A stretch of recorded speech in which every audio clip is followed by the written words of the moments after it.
کشمیر والا معاملہ بڑا سیریس ہے. 2024 میں جب یہ پہلی باری ہوا تو بہت سے لوگوں نے اس عوامی ایکشن کمیٹی کو سیریسلی نہیں لیا, کیونکہ پولیٹیکل پارٹیز تھیں, ان کے اپنے ووٹرز تھے, ان کا اپنا ایک کلاؤڈ تھا. لیکن جب انہوں نے آٹے کی قیمت سستی کروا دی, بجلی کی قیمت سستی کروا دی, 1/3 کروا دی, تو پھر تو ظاہر ہے وہ کلاؤڈ سڈنلی بدل گیا اور وہ بذات خود ایک سیاسی حقیقت بن گئی. 3 لوگ اس میں امپورٹنٹ ہیں اس عوامی ایکشن کمیٹی میں. مظفر آباد سے شوکت نواز میر صاحب ہیں جو اس نیگوشیٹنگ کمیٹی میں بھی ہیں. پونچھ ڈویژن سے سردار عمر نذیر صاحب ہیں اور میرپور ڈویژن سے خواجہ مہران ہیں. ان کی انٹرسٹنگ میں اس لیے بتا رہا ہوں کیوں ضروری ہے کہ جو شوکت میر صاحب ہیں یہ ٹریڈر پالیٹکس کے آدمی ہیں. 2009 میں جرنلسٹ تھے, پھر یہ انجمن تاجران کے صدر بھی بن گئے یہ 2009 میں. جو مہران ہے خواجہ مہران میرپور ڈویژن سے, ان کا بیک گراؤنڈ JKLF کا ہے, تعلقات ہیں, سب کچھ ہیں, تو تھوڑا سا وہ ہارڈ لائن زیادہ ہیں. یہ جو عمر ہیں عمر نذیر, سردار عمر پونچھ والے, یہ ویسے تو ان کا بیک گراؤنڈ سول رائٹس اور ان چیزوں کا ہے, لیکن وہاں ایک بڑی موومنٹ بن رہی ہے آہستہ آہستہ, جو آزاد انڈیپینڈنٹ کشمیر کی بات ہو رہی ہے کہ جی نہ الحاق ادھر ہو نہ ادھر ہو. بہت سے لوگوں کا خیال ہے کہ یہاں پہ ایک بہت زیادہ انٹرنیشنل انٹرسٹ بھی آ جاتا ہے. بڑے سوال اٹھتے تھے ان کی فنڈنگ کے اوپر کہ فنڈنگ کہاں سے آتی ہے, اتنی بڑی بڑی ریلیز, آج بھی کافی بڑی ریلیز نکلی ہوئی ہیں. تو جب تقاریر آپ سنیں تو اس میں بار بار بات ہوتی ہے کہ جو باہر کشمیری بیٹھے ہوئے ہیں ڈائسپورا, وہ پیسے بھیجتے ہیں. وہاں پہ بھی سوال اٹھ رہے ہیں کہ اگر باہر سے پیسے آ رہے ہیں کشمیر ڈائسپورا سے, تو وہ بڑے آرام سے انڈیا بھی ایکسپلائٹ کر سکتا ہے اور وہ فنڈنگ میں انڈین بھی اپنا حصہ ڈال سکتے ہیں. اور جہاں مقبوضہ کشمیر میں جو حالات ہیں وہ تو چاہتے ہیں کہ یہاں پہ بھی ایک امنی ہو, ایک انتشار ہو, سب کچھ ہو. تو اس لیے دونوں سائڈز بڑی سے کمپلیکیٹڈ ہیں. یہ خالی ڈومیسٹک ایشوز کی بات نہیں ہے. کل کو اگر پونچھ والا ویو پوائنٹ آگے بڑھتا ہے تو وہ باتیں کہاں پہنچ سکتی ہیں, کہاں جا سکتی ہیں, اور کیا جو ان الیکٹڈ لوگ ہیں بالکل جن کا تعلق نہیں ہے وہ اتنے بڑے مطالبات کر رہے ہیں, جاب کوٹاز, اس کے اوپر 12 سیٹس, یہ سارا کچھ. اس پہ بات کرتے ہیں کوئکلی. میں چاہتا ہوں سارے جلدی ہم اس پہ بات کریں تاکہ میں کچھ اور سوالات ڈال لوں. آپ سے بٹ صاحب شروع کرتا ہوں. آپ کشمیری ہیں تو اس لیے آپ کو میں پہلے مائک دے رہا ہوں. یہ ہو کیا رہا ہے آپ کے خیال میں؟ ہمیں ساری جینوئن ڈیمانڈز ہیں یا کچھ اور بھی ہے؟ دیکھیں مالک, ایک پہلی بات تو یہ ہے کہ عوامی ایکشن کمیٹی کی جو آپ نے بات کی نا, پہلے تو جب یہ سٹارٹ میں ان کو لوگ سیریس نہیں لیا, نہیں بہت سیریس لیا.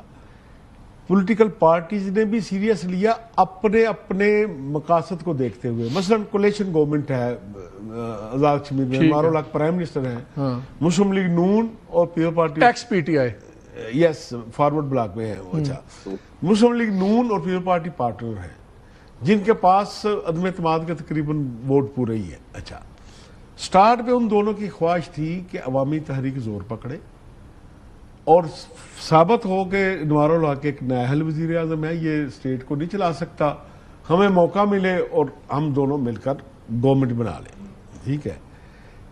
پرائم منسٹر کو یہ پتا تھا, پرائم منسٹر انوار الحق کیا کرتے تھے, ان کو پتا تھا کہ جب تک یہاں لا اینڈ آرڈر کی سچویشن ہے, گڑبڑ رہے گی تو مجھے کوئی نہیں چھیڑے, وہ لٹکاتے تھے معاملہ کو. تو ایک تو سٹارٹ اس کا یہ تھا.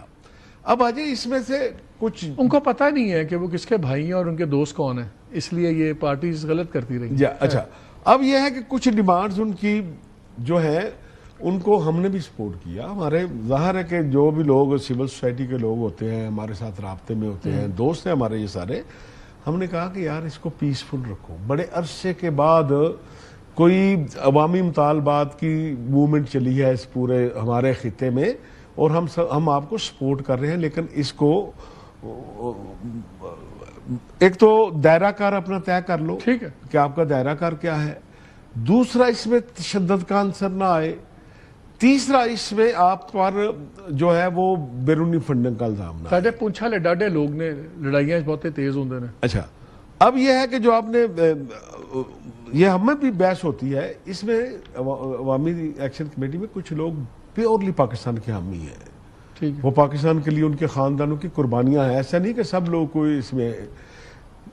اب آ جائے لبریشن فرنٹ کی طرف, ان میں سے لوگ جو خود مختار کشمیر کے حامی ہیں وہ کبھی انڈیا اور پاکستان کو ایک پرڈے میں نہیں تولتے، آدھے لوگ وہ ہیں، کچھ جذباتی نوجوان ہیں جو تولتے ہیں، لیکن جو جے کے پی پی ہے وہ اس پہ تو اناؤنسڈ فنڈنگ ہے نا کہ وہ اس کو گاندھی ایوارڈ ملا ہوا ہے سردار شوکت کو، وہ ادھر یورپ میں بیٹھے ہیں، تو ان پر تو آپ یہ الزام لگا سکتے ہیں کہ وہ فنڈڈ الزام میں نے کسی بھی لگا، میں بتا رہا ہوں جو باتیں ہو رہی ہیں یہ میں آپ کو ایک جرنلسٹ اور کشمیر پہ نظر رکھتے ہوئے آپ کو یہ بات بتا رہا ہوں، ٹھیک ہے۔ اب آ جائیں کہ ڈیمانڈز کے حوالے سے، مثلاً میں نے بھی ان دوستوں سے کہا کہ بھائی اب مہاجرین کی سیٹیں ختم کرنے کا، پچھلی دفعہ بھی دو چیزوں پہ تین چیزوں پہ ڈیڈ لاک تھا۔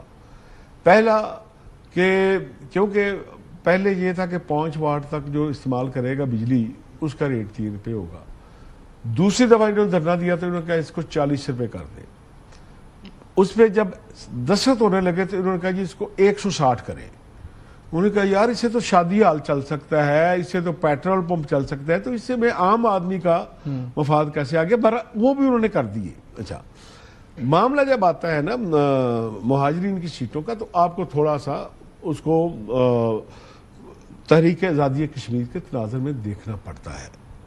مثلا یہ کون لوگ ہیں جنہوں نے 50 میں ہجرت کی، اس کے بعد ہجرت کی، 90 میں ہجرت کی، یہ کوئی بھوکے ننگے لوگ تو نہیں تھے، پڑھے لکھے نوجوان تھے جنہوں نے وہاں آزادی کا نعرہ بلند کیا، آزادی کا خواب دیکھ کر ادھر آئے۔ تو کیا یہ اسٹیٹ اس وقت 90 کا یہ عالم تھا کہ مہاجرین و انصار کی یاد تازہ ہو گئی تھی آزاد کشمیر میں جو نوجوان ہیں میں انہیں بتانا چاہتا ہوں کہ لوگوں نے اپنے گھروں میں رکھا، جو مجاہدین ادھر آتے تھے مہاجرین نہیں تھے، ظاہر ہے اب جہاد نہیں ہے تو اب وہ مہاجرین آپ انہیں کہتے ہیں، ان کے پاؤں دھوتے تھے، ان کے زخم صاف کرتے تھے، انہیں اپنے بچوں کا کھانا انہیں دیتے تھے، اپنے بچوں کی جگہ کپڑے انہیں پہناتے تھے۔ تو آج اتنی نفرت ان سے کیوں ہے؟ یہ سیٹوں کو چھوڑ دیں درمیان میں سے کہ آپ یہ بتائیں کہ ایک طرف یہ ساری تحریک کو دیکھیں تو کیا میں چلا رہا ہوں، کیا آزاد کشمیر کی سیاسی جماعتیں چلا رہی ہیں؟ نہیں، وہی کشمیری چلا رہے ہیں جو مقبوضہ کشمیر وہی کشمیری ہیں جو جن کے خاندان وہاں بیٹھے ہیں، جن کے خاندان وہاں سے ہجرت کر کے یہاں، پورا خاندان تو نہیں آیا نا، باقی تو وہیں ہیں۔ مالک کل بھی ہمارا ایک دوست ہے پرویز ایڈوکیٹ، اس کے جوان بچے کی ڈیتھ ہوئی ہے، آپ کو میں کسی دن لے کر چلوں گا، جب کسی کشمیری مہاجر کے گھر شادی ہوتی ہے یا ڈیتھ ہوتی ہے آپ دیکھ ہی نہیں سکتے، کسی کی ماں ادھر ہے، شادی گھر ہو رہی ہے، خالہ ادھر ہے، بہن ادھر ہے، آدھی فیملی ادھر ہے، یہ ڈیوائیڈڈ فیملیز ہیں، ان کو تو پوری دنیا شیلٹر دیتی ہے، آپ انہیں کہہ رہے ہیں کہ جی یہ سیٹیں کیوں ہیں ان کے لیے؟ بھائی آپ یہ کہہ سکتے ہیں کہ وہاں الیکشن فیئر ہونا چاہیے، دوسرا ان کو فنڈ کیوں ہو؟ بھائی آپ کو کیا پرابلم ہے؟ یہ فنڈ اگر حکومت پاکستان دیتی ہے تو آپ انہیں کہ بھائی آزاد کشمیر کا بجٹ آپ اگر 40 ارب دیتے ہیں، ان کو اگر آپ نے 5 ارب دینا ہے تو ان کا اپنے فنڈ سے دے دیں، آپ ان کا کیوں روکتے ہیں؟ باقیوں کو